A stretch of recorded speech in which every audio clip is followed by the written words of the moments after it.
एक नए वीडियो में। आज से हम लोग स्टार्ट करने वाले हैं क्लास 11th का चैप्टर नंबर 1 जिसका नाम है द लिविंग वर्ल्ड।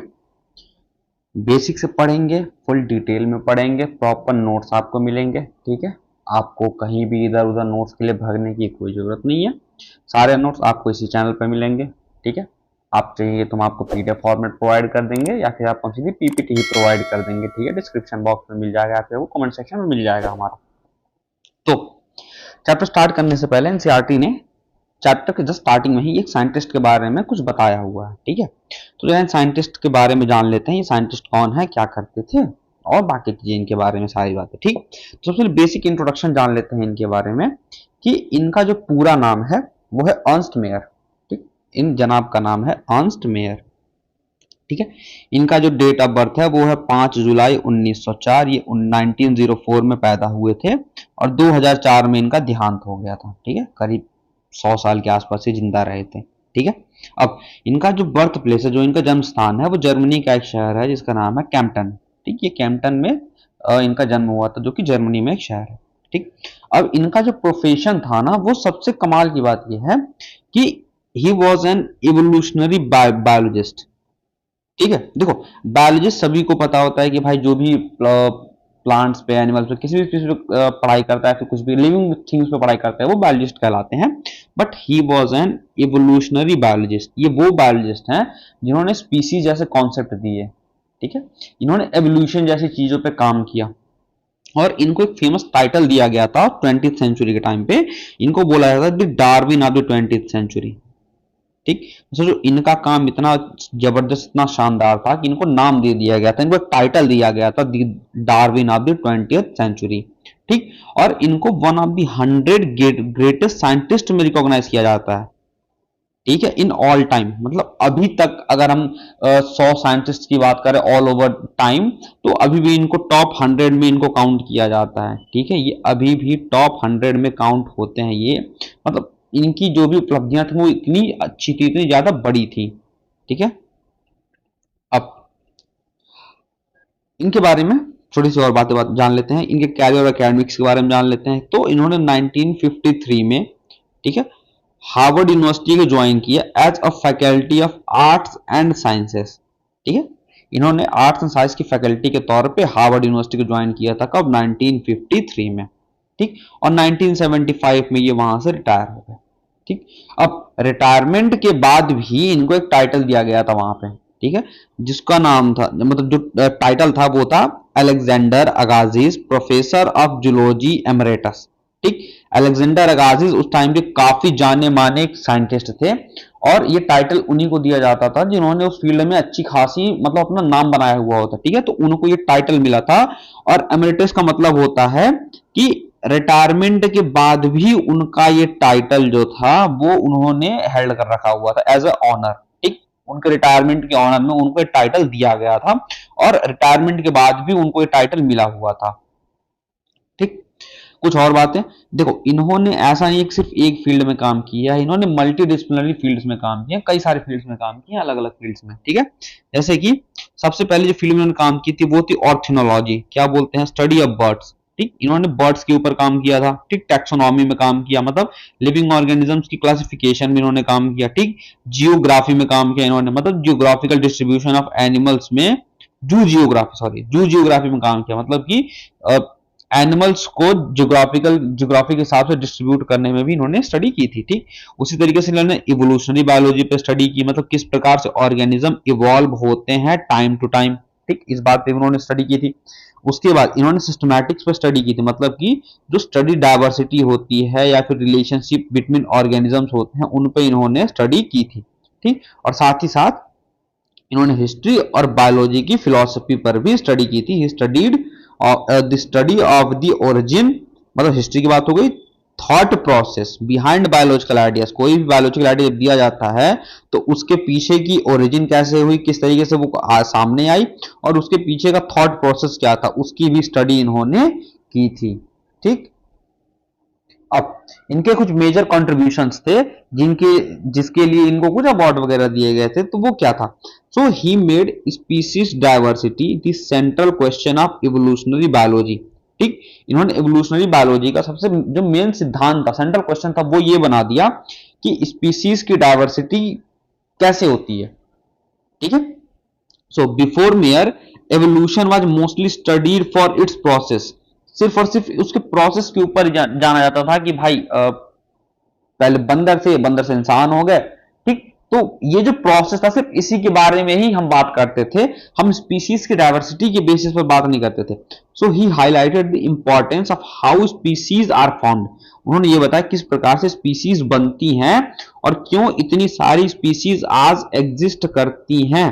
ठीक है, ऐसा नहीं है कि भाई सिर्फ सिंगल और डबल स्पीसीज एग्जिस्ट करती हैं, काफी hundreds of species, thousands of species exist करती हैं प्रेजेंट टाइम में अर्थ पे।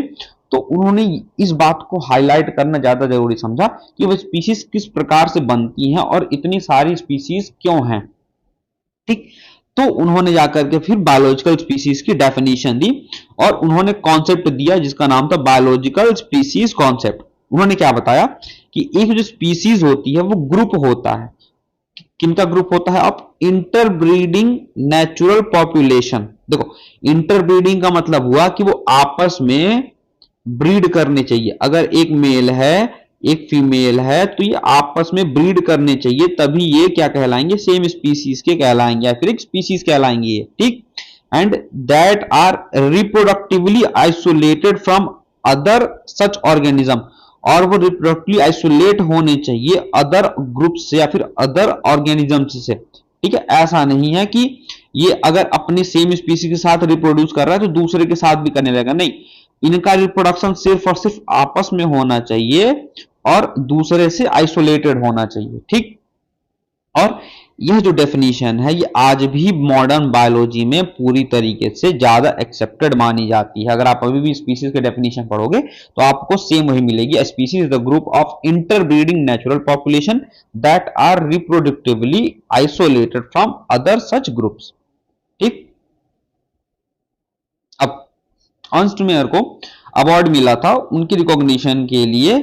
ठीक है, और जो अवार्ड मिला था वो था ट्रिपल क्राउन ऑफ बायोलॉजी, मतलब बायोलॉजी में इससे बड़ा कोई अवार्ड नहीं है जो आपको मिल सकता है। ठीक है, आपको ट्रिपल क्राउन ऑफ बायोलॉजी का अवार्ड मिला। ठीक, ही also received 3 top international awards इन बायोलॉजी।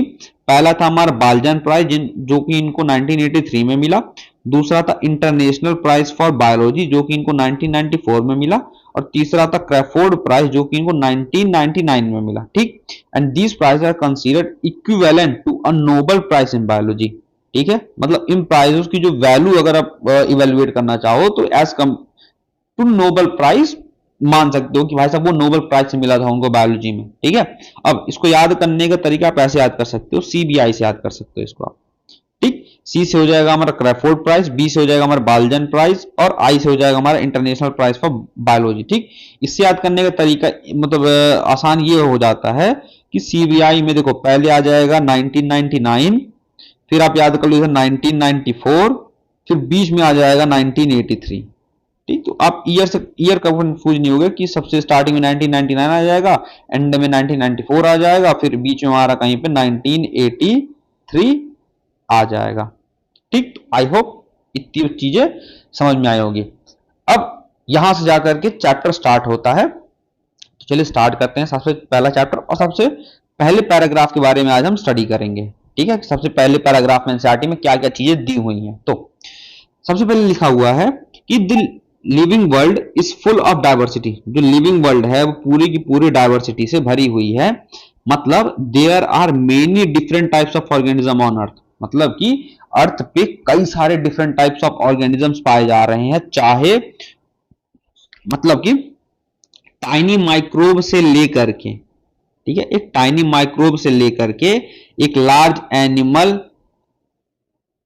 ठीक, जैसे कि आप एलिफेंट बोल लो, ठीक, या फिर आप ब्लू व्हेल बोल लो। ठीक है, अब तक की जो मतलब प्रेजेंट टाइम में सबसे बड़ी पाई जा रही है। ठीक है, और आप प्लांट्स ले लो, ठीक, प्लांट्स में भी आप जो भी सबसे बड़े प्लांट्स वगैरह उनके नाम देख लो। ठीक, तो टाइनी माइक्रोब से लेकर के एक लार्ज एनिमल या फिर लार्ज प्लांट तक सारी की सारी वैरायटी पाई जा रही है, जो कि ट्रूली एस्टोनिशिंग है। मतलब ऐसा है कि आप आश्चर्य करते हो कि भैया ये सारी चीजें नेचर ने बनाई हैं। ठीक है, मतलब एक छोटे से माइक्रो ऑर्गेनिज्म से लेकर के एक बड़े से ट्री या फिर एक बड़े से एलिफेंट वगैरह को किसने बनाया भाई, नेचर ने बनाया है। ठीक है, तो ये मतलब सच में सोचने वाली बात है ये। और living organism are found in extreme and varied habitats. सिर्फ ऐसा नहीं है कि लिविंग ऑर्गेनिज्म सिर्फ कहीं कहीं पाए जाते हैं, नहीं भैया, वो ऐसे ऐसी जगहों पर पाए जाते हैं जिसको आप सोच भी नहीं सकते हो। ठीक है, जैसे कि कोल्ड माउंटेन में पाए जाते हैं। ठीक है भैया, कोल्ड माउंटेन में क्या क्या पाया, जैसे मान लें बात कर रहे हैं हम हिमालयन रेंज की। ठीक है, अगर हम बात करते हैं हिमालयन रेंज की, तो हिमालयन रेंज में हमारे कौन कौन से जानवर पाए जाएंगे, स्नो लेपर्ड पाया जा सकता है। ठीक है, पहाड़ पर चढ़ने वाली बकरियां पाई जा सकती है, माउंटेन गोट्स वगैरह होंगे। ठीक, फॉरेस्ट की बात करें तो उसमें टाइगर्स मिल सकते हैं, हमें इंसेक्ट मिल सकते हैं, हमें बर्ड्स मिल सकती हैं। ठीक, वहीं डीप ओशंस की बात करें तो वेल्स हो सकते हैं, कोरल बीड्स मिल सकती हैं हमें। ठीक, फ्रेश वाटर लेक में हमें फिश मिल सकती है, एल्गीज मिल सकती हैं, डेजर्ट्स में हमें कैमल मिलेगा, कैक्टस मिलेगा। ठीक, अब सोचो हॉट स्प्रिंग तक में भी मिल रही हैं चीजें, जैसे कि जो भी हीट लविंग बैक्टीरिया वगैरह होते हैं वो हॉट स्प्रिंग में मिलते हैं, जिनको हम क्या बोलते हैं, थर्मोफाइल्स, जिनको नाम बोलते हैं क्या कहते हैं, थर्मोफाइल्स। ठीक, अब सोचने की बात यह है कि भाई साहब इनकी एडेप्टेबिलिटी कितनी कमाल की है कि ये नेचर में लगभग लगभग हर जगह पाए जा रहे हैं, एट एवरी प्लेस पाए जा रहे हैं ये लोग। ठीक है, और कितना अमेजिंग और इंस्पायरिंग है कि इनको फर्क नहीं पड़ता, वो है ना, मुझे फर्क नहीं पड़ता जमाना क्या कहता है। ठीक है, तो बात वही है कि मुझे फर्क नहीं पड़ता टेम्परेचर क्या है, कम है कि ज्यादा है, हम हर जगह पाए जाएंगे। ठीक है, चलो अब आगे देखते हैं। अब एनसीईआरटी की अगली लाइन में कुछ बातें बताई गई हैं डायनेमिक मोशन के बारे में, या फिर थोड़ी सी ऐसी ऐसी बातें कही गई हैं। ठीक है, कि लिविंग ऑर्गेनिज्म जो है एक अच्छा खासा ब्यूटी इन मोशन और सर्वाइवल के बारे में आपको डिस्प्ले करता है, बताता है। जैसे कि एक दौड़ता हुआ घोड़ा क्या बताता है आपको, वो बताता है अपनी ताकत के बारे में, वो बताता है अपने एलिगेंस के बारे में, वो बताता है अपने ग्रेस के बारे में, कितना ग्रेसफुल है वो। ठीक है, और जो बर्ड्स माइग्रेट कर रही होती हैं वो आपको क्या बताती हैं। ठीक है, वो अपने इंस्टिंक्ट्स के बारे में बताती हैं, अपने नेविगेशन एबिलिटी के बारे में बताती हैं, अपनी यूनिटी के बारे में बताती हैं। भाई साहब नेचर ने उनको उनका खुद का जीपीएस लगा करके भेजा हुआ है कि मतलब अर्थ के एक साइड से वो चलती हैं, सपोज करो उनको दूसरे साइड तक वो पहुंचना है, भाई साहब उनके पास नेचुरल जीपीएस है, कहीं रास्ते में भटकना नहीं है, कुछ नहीं है, लगातार उड़ते जा रही। और ऐसा भी नहीं एक आगे चली गई चार बाकी जितने लोग सब भटक गए, नहीं भैया, एक सीक्वेंस में चलते चली जाती हैं। अगर आपने कभी बर्ड्स को माइग्रेट करके देखा हो तो वो कुछ इस तरीके से फ्लाई करती हैं, मतलब उनका एक लीडर आगे होता है, बाकी बर्ड्स इस तरीके से फ्लाई करती हैं। ठीक है, एक उनका लीडर जो आगे की तरफ चलता आता है, बाकी उनके पीछे पीछे चलती आती हैं। तो सोचो उनकी नेविगेशन एबिलिटी कितनी कमाल की, उनकी यूनिटी कितनी कमाल की है, और इंस्टिंक्ट के तो क्या ही कहने। ठीक है, अब देखो ये तो हो गया भाई नेचर के स्ट्रेंथ के बारे में कि तो वो बात हो गई। ठीक, नेचर में नेविगेशन स्किल्स अच्छी खासी हैं। ठीक है, उसके बारे में बताया है। और उसके बाद बताया नेचर की ब्यूटी के बारे में। ठीक है, वैलीज ऑफ फ्लावर बताता भाई सब नेचर कितना कलरफुल है। हाँ, फ्लोरल बायोडाइवर्सिटी के बारे में हमें पता चलता है कि भाई सब कितना ही कलरफुल हमारा नेचर है, कितना ही सुंदर हमारी सृष्टि बनाई गई हुई है। ठीक है, अब अटैकिंग शार्क, कोई एक शार्क अटैक कर रहा है, वो क्या बताता है भाई साहब, पावर के बारे में बता रहा है, स्पीड के बारे में बता रहा है, सर्वाइवल स्किल्स के बारे में बता रहा है, आपको सिखा रहा है वो। हाँ, कि भैया शार्क पीछे पड़े तो बचना कैसे है, सीख लो। ठीक है, तो ये सारे जो नेचुरल इवेंट्स हैं वो लाइफ को काफी गहराई तक समझने में और उसको एडमायर करने में आपको हेल्प करता है। ठीक है, तो एनसीईआरटी ने कोशिश इतनी तक की हुई है कि भाई आप नेचर को समझो। चैप्टर शुरू करने से पहले ये तो समझो आपकी नेचर है क्या। चैप्टर पढ़े जा रहे हो, रटे जा रहे हो, घंटा को समझ नहीं आ रहा है। ठीक है, अब उसके बाद देखो सबसे पहले उन्होंने कुछ मोशन वगैरह के बारे में बात की, तो इसमें सभी चीजों के बारे में बताया कि किस तरीके से क्या क्या चीजें चल रही हैं, किस तरीके से क्या चीजें आगे बढ़ रही हैं। अब इन्होंने ये बताया कि भाई साहब नेचर में सिर्फ चलना ही नहीं होता, नेचर में सर्वाइव भी करना होता है। अब सर्वाइवल के लिए या तो हम आपस में कंपटीट कर लें, आपस में झगड़ा कर लें, हैं कि ये हमारा है, वो तुहार है, वो तुहार है, वो हमारा है। ठीक है, या फिर भाई साहब हम कॉपरेट कर लें, भैया चलो एक सामान है, थोड़ी देर के लिए हम इस्तेमाल कर रहे हैं, अगली बार तुम इस्तेमाल कर लियो। है, तो हमें नेचर में ये भी चीजें देखने को मिलती हैं कि हमें नेचर में कंपटीशन देखने को मिलता है, मतलब कॉन्फ्लिक्ट देखने को मिलते हैं फॉर फूड, खाने के लिए, स्पेसेस के लिए, मेट्स के लिए। भाई साहब देखो वहां पे भी कमी है, ठीक है, तो इसलिए झगड़े वहां भी होते हैं। जैसे कि लायन वर्सेस हाइनास के बीच में होता है झगड़ा, मतलब मेट के लिए नहीं होता, लेकिन खाने के लिए, स्पीसीज के लिए तो होता ही है इनके बीच में, ठीक है।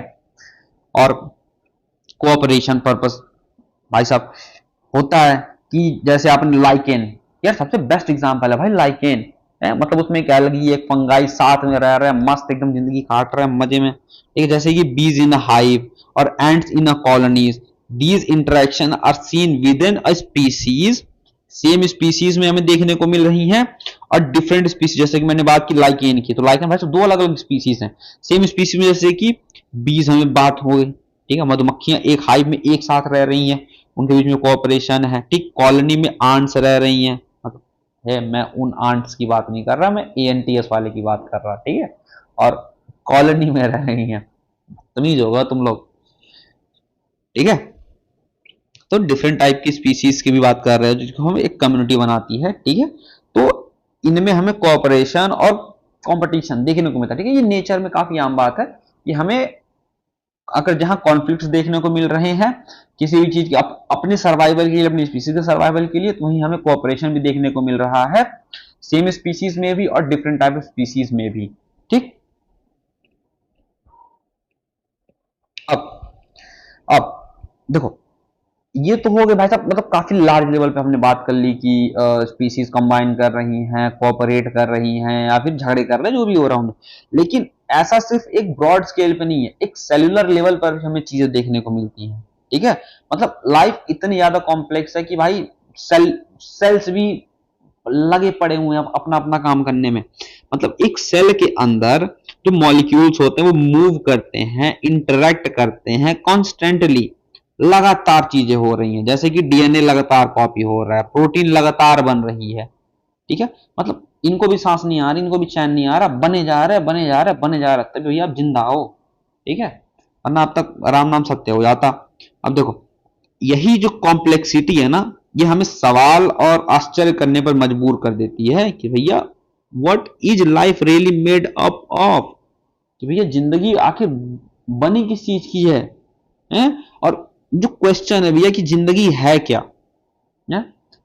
इसके दो जवाब मिलते हैं, ठीक है, या फिर ऐसा कह लो कि इनसे दो छुपे हुए सवाल निकल करके आते हैं, ठीक है, टू हिडन क्वेश्चंस निकल करके आते हैं।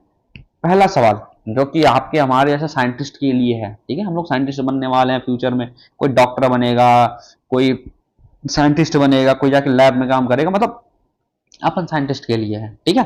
तो वो जो सवाल है वो है कि what is living as opposed to non living, ठीक।